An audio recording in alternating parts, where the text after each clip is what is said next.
Cody Bellinger, short-term deal? Find out next. You are Locked On Cubs, your daily Chicago Cubs podcast. Part of the Locked On Podcast Network, your team every day.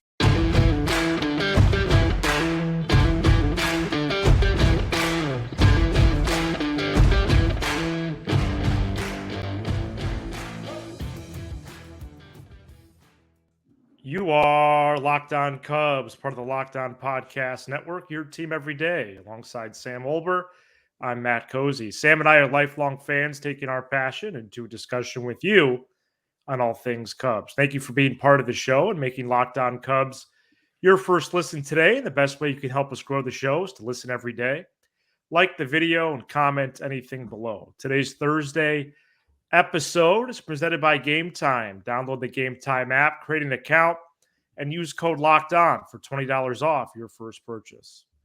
As we get closer to opening day on March 28th, just 35 days away, 5 weeks from today, the discussion surrounding the Boris 4 is starting to change, and that change could include Cody Bellinger, as I get choked up here, is really affected by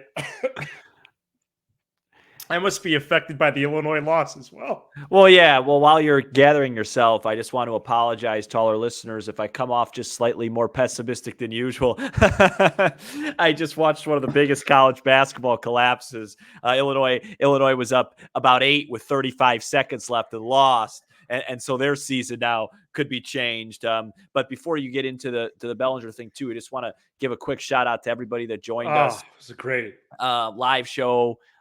Tuesday night. It was awesome. A lot of our friends, family came, a lot of listeners. I want to give a shout out to Jim L for the memorabilia that he gave us. I didn't get a chance to thank him for that. I, kind of got a little crazy at the end there.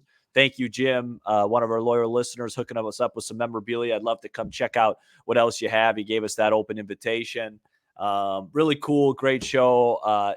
Still kind of buzzing from it. Me too. Yeah, and apparently I've lost my voice from it. So yeah, no, it's all right, man. But yeah, it's been a great week. Awesome experience at the theater. We'll share a couple, maybe at least one photo on Friday's episode. They put the name of the live event at the marquee there in displays. It was awesome. I posted that on my Instagram today. Oh, very good. But not with the one that we were in. Let's see if I can continue through the intro. The Athletics' Ken Rosenthal said Wednesday, it's, quote, increasingly difficult to believe, close quote, that the top 4 Boris clients get the contracts they are currently asking for. Sam, perhaps a little similar to Carlos Correa with the Twins prior to the 22 season, it does seem like it could make sense for all parties involved for Bellinger to return to the Cubs on a short-term, higher AAV deal with the player or team option after the first year. What are your thoughts right now about that, which is something that you teased first off air to me and then at the live show? Yeah, I talked about this on the live show Tuesday. I think it's probably what makes sense for both parties. You give Bellinger a player option at some point, and it gives him the chance to enter free agency again. Is the player option after year 1? Is it after year 2? That'll be the debate. I think if Bellinger doesn't get the deal that he covets, and I'm really tired of that name, Bellinger. If it doesn't, I'm tired of the Boris 4. Yeah. And, if he doesn't, not a superhero film. And you could even make the case 5 if you'd like to count the elderly JD Martinez. Sure. He's like the Billy Preston. Go ahead. If he doesn't get the deal that he covets financially, then he'll just add some player options and hit free agency again if he succeeds and performs well, which I think the Cubs will have no problem with, because one of the reasons why the Cubs are hesitant on this deal is I think they believe in PCA long-term. And so they really probably want Bellinger for one more year anyway. And then, move away from him. So it makes a lot of sense. Maybe something like 2 years, 2 years, maybe like $55 million with a player 50s, option for year 2, something like that. It makes a lot of sense. And, my dad was over watching that collapse with me tonight. Oh, wow. He bolted quickly. Okay. But we were discussing the Bellinger thing, and it's like, The other thing I don't love is I think a lot of fans, like Cub fans, because this Bellinger thing has taken so long, what I don't want to see is if and when they do get Bellinger, that doesn't mean that they succeeded this offseason either, by the way. Like it's fine. It's good. It's what's left. But now I think we're waiting so long that like, if it does happen, it's like, oh my gosh, they got Bellinger. I'm going to come out. It's not going to be, it's going to be enjoyment in the moment, but yeah, there's still things to ponder. It's just kind of, it's what's expected. It's not this huge get. It's not this huge off season. It's kind of like a prerequisite if you really want to have a chance next year. And because the off season has been so uneventful, it's almost like, Matt, that they trapped you into being like, oh, if they could just get Bellinger, you know what I mean? I've fallen into some of that trap. Yeah. And I was reading about Montgomery today. Okay. And, it sounds like the Red Sox and him are in a very similar Something wrong with your chin. No, I'm just I'm really trying to pull it together for this show right now. I'm really upset about what just happened. I was trying to lighten it up. So please don't lighten it up, okay? I'm really mad, okay? We just dropped 2 seedlings. Go Cubs. I was reading. It's like a staring contest between Boston and Montgomery. Staring contest. Another. Do you want to know what the numbers are between Montgomery and Boston? Yeah. Do you want to know what they're like one of the ballparks? What are they? Just like 20 million apart or something? 4? No, but like 4 for 90. You're kidding. Why can't we do that? 4 for 90? Yeah. That's like peanuts for this club. It should be. Virtually peanuts cost $9.50 at Wrigley. And we're not even speaking to him. Oh, well, that just kind of wrecked my night. Patrick. Oh, well, welcome to the club. Patrick Mooney spoke today and said that there's no chance, basically, I'm paraphrasing, that the Cubs go over the $237 million tax threshold, but people continue to forget that they still have another 28 to spend. So, well, their owner told you that the other day. I didn't need Patrick Mooney, who is going to be on this show next week, telling us that. Oh, well, then I'm guessing it'll just be just it'll be just you two then. Yeah, exactly. Can you imagine? I think I'll take a show off. Yeah, the Correa deal before 22, I did some research on that earlier. It was 3 for 105. That contract had an opt-out after year 1 and 2. Bellinger wouldn't be at a 35 M's AAV, but it could be somewhere between 25 and 29, as we said earlier. The other piece of news the last couple of days, USA Today's Bob Nightingale, who albeit has got into some scuffles with the Cubs brass this offseason.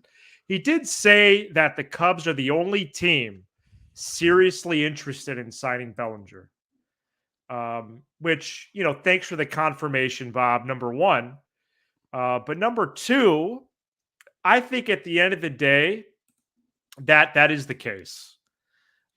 Maybe you have a team like the Angels sniffing around, but that's really about it.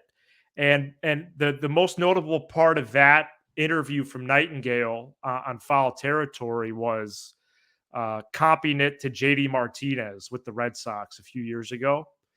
And Boris was asking the moon, and the Red Sox offered 110 for 5, and went into February, and JD Martinez got 110 for 5. So maybe that's going to happen this time with Bellinger and maybe even his other clients. Oh boy, as I get emotional again. Oh no, you don't even take a sip of water. But we'll see. We'll see. So that's going to be it for the show. It's 10 minutes tonight. I thought during the live show last evening, I really tried. I had a spur of the moment kind of positive rant about the Cubs, if you remember, about 3/4 of the way through the show. Right. Of optimism. Like a state of the Cubs type thing? Yeah, because I am tired of everybody telling me how negative I'm being. And, I really want to try and bring energy to the, to this team. And I want people to be excited about this team, and they should be excited about this team. But I got to tell you, Matt, and quick quick behind the scenes look at what we do here. Right. 99% of the shows, I'd say, Matt comes up with what we're going to say, texts me, I say, let's go, and we're good. Yeah. I'm getting close. I'm getting close to asking you to put our foot down on Bellinger. I am so exhausted talking about this guy. We could have a conversation about it for sure. And it's nothing personal with him. Right. It's just how many different ways can you talk about the same guy? Well, I think this is pretty much it. Can he do a 1 or 2 year deal? I think that's it.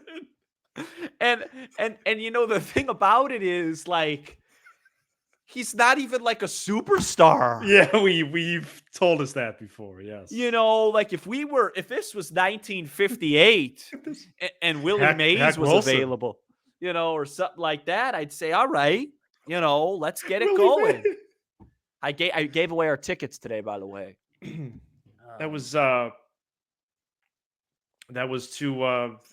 who Greg. was that to? Greg, I believe. Okay. So yeah, hopefully Bellinger comes back, and let's talk about some guys. They're going to be on this baseball team as we get ready for spring, and I get ready for more collapses. The Cubs got Peralta, David, and Smith, Let's talk about that next. Today's episode is brought to you by Game Time. You shouldn't have to worry when you buy tickets to your next big event. Game Time is the fast and easy way to buy tickets for all the sports, music, comedy, and theater events near you. With killer last-minute deals, all-in prices, views from your seat, and their best price guarantee. Game Time takes the guesswork out of buying tickets. Game Time is the only ticketing app that gives you complete peace of mind with your purchase. See the view from your seat before you buy, so you know exactly what to expect when you arrive. Take the guesswork out of buying tickets with Game Time, and the Game Time guarantee means you'll always get the best price. If you find tickets in the same section and row for less, Game Time will credit you 110% of the difference.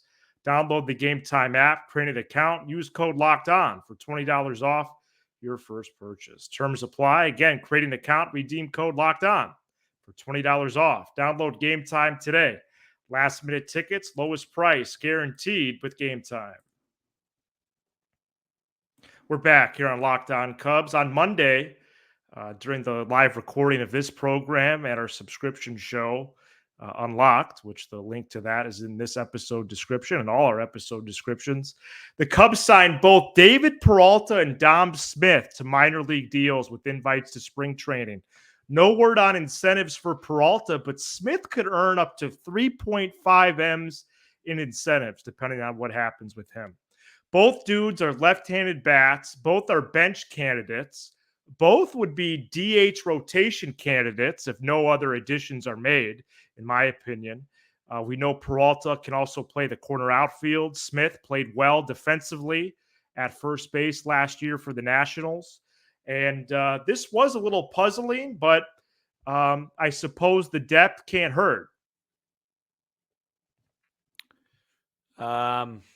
Yeah, I would say those are depth those are depth moves. Peralta potentially, mixing in. I guess both of them mixing Peralta, let me just give it to you all straight. Peralta could be the opening day DH. He could. Dom Smith is going to miss most of spring training. And explain to me your thought process on that. Morel starting at third? Morel starting at third. Now, I updated my lineup graphic today. I'll show it in a minute or two. You're assuming no Bellinger? Well, in that case, no Bellinger. I chalked up a lineup earlier today with Bellinger in it, back in. And it has Talkman as the DH, by the way. I'm going to show you that later. But people are saying, hey, couldn't these two guys be bench candidates? We got a question last night in Displays about the bench, which, if you have an opportunity to ask a live question, not sure that would be the one, but it was, I get it. I get it, but The reason why I'm confused is I thought the bench has been set for the last 5 I thought months. the one thing about this club was we knew what the bench was. 4 guys: Amaya, Madrigal / Mastro, Wisdom, and Talkman. It's easy. So where do Peralta and Smith fall into that, man? And what did Matt Mervis do to the team? He has really fallen out of favor with this franchise. I mean, Dom Smith, first it was Michael Bush, but Wisdom at first taking reps. But now Dom Smith coming in. That spells the end for Mervis, I think. Could be a spring training trade candidate. But I'm the one who brought up Peralta as the DH. We got to stop that too. Wait, you did it, dude. A listener brought up who could be the Mike Talkman of 2024. I said Mastro. You said Mike Talkman. Guess what? I agree. Yeah. Here's a lineup if Bellinger returns with Talkman in it. Happen left, Horner at second, Bellinger in center, Suzuki in right, Swanson at short, Bush at first, Morel at third, Gomes catching, Talkman as the second leadoff as the DH. That's a good lineup. That's a good ball club right there. They would win the opener 5-4 with that. Go Cubs. May I speak? Yeah. I think it's probably depth for these two guys. Maybe some insurance policies. You never know who could get hurt in the spring. Get that at Allstate. Go ahead.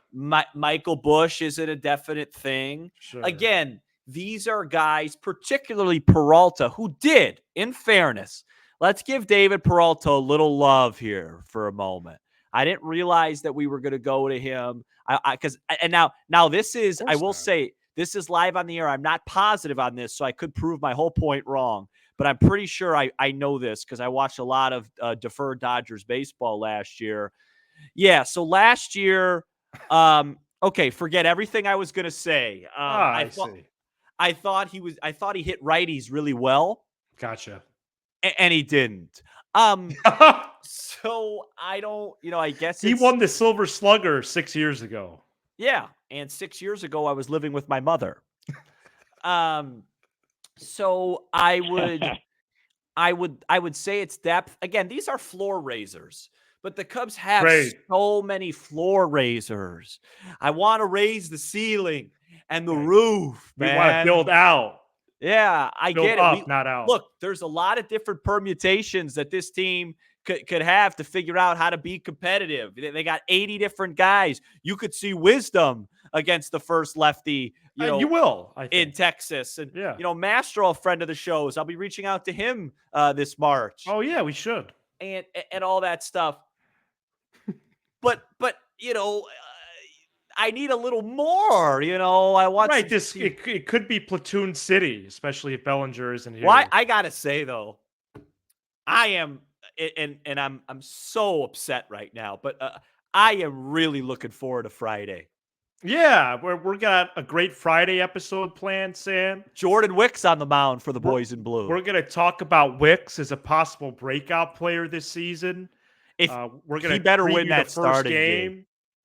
We're going to talk about advertising patches. We're going to talk a lot for Friday. Hey, Matthew, including that first spring game.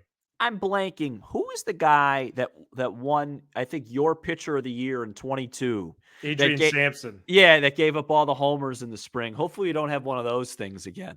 Right. Remember we were pretty excited about Sampson. I do. And then 3 starts in, he was, he gave up like 20 runs, right? No, all homers. Yeah. 8 homers in 3 spring games. Couple of quick notes from the live show. I got a lot of Sam, you look so much younger in person. Are you a baby? I didn't expect that one. Yeah, that one. It's someone actually. Is that an exact quote? That's an exact quote. You could ask V. She was Go saying Cubs. right there when one of our gentlemen who listens every day said I looked like a baby in person. Like an infant. Yeah, so I'm not sure how to take that. I never thought in all my wildest dreams when we created this beautiful show and got this tremendous opportunity, that it would be just a first-class seat for people to comment on our looks. Right. There's a reason why we have a podcast. There's a reason. There's a reason that they don't put us on national TV to do this. Okay, I'm not. This isn't. George Clooney and Brad Pitt and Ocean's whatever number it is. Ocean's 11, right? Yeah. So somebody did comment on I posted one of our photos of us talking. They go, "Wow, Sam, that's so cool. You got a chance to interview Jan Gomes." Because you guys have that Did someone say that? Yeah, you guys have that really pronounced jawline, both of you. Oh, that's great. I hadn't heard that one in a while. Yeah, well, hopefully he has a better swing this year than you. Coming up next, more videos from live ABs at Sloan Park at AZ. Let's share about one intriguing one from Wednesday next.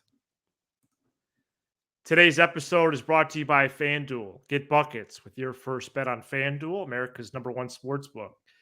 Right now, new customers get $150 in bonus bets with any winning $5 bet. That's $150 if your bet wins.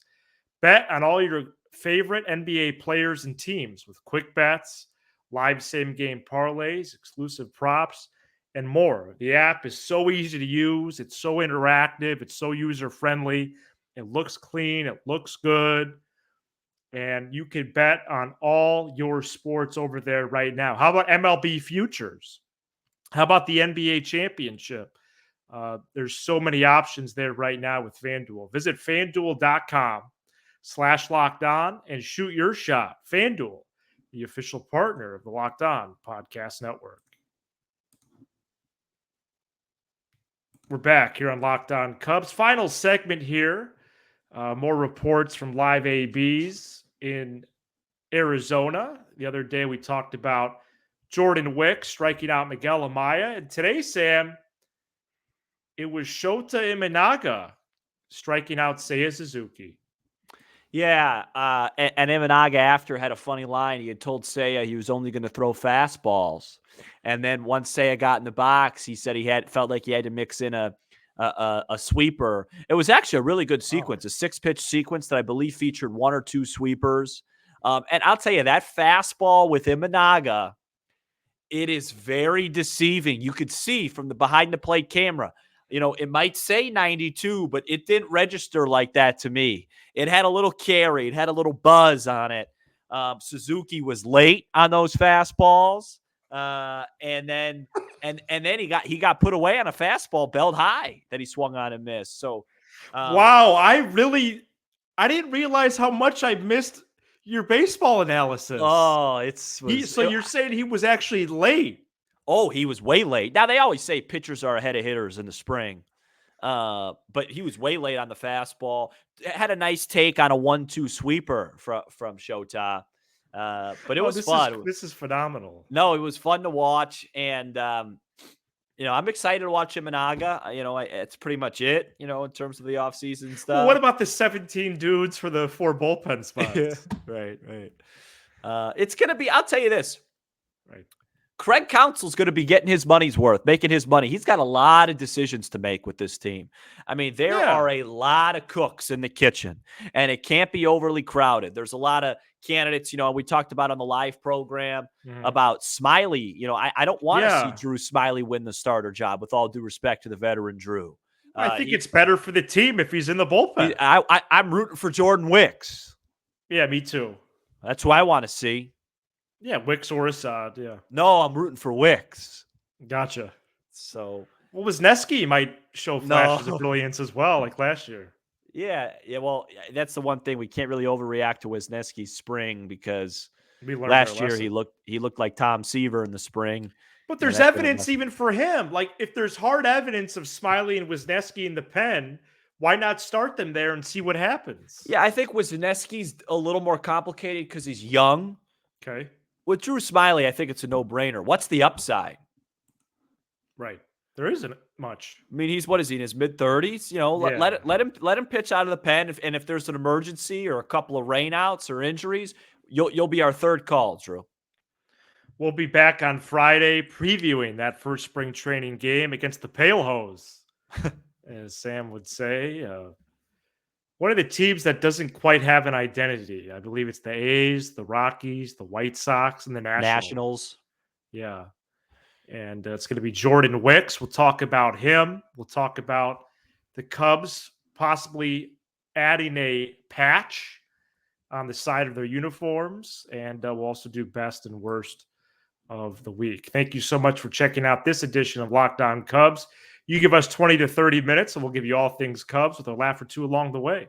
Be sure to hit subscribe on YouTube, smash the like button for the algorithm, and leave a 5-star review on Apple, Spotify, and everywhere you get your podcasts. He's Sam Olber. I'm Matt Cozy. This is Locked On Cubs. Go Cubs.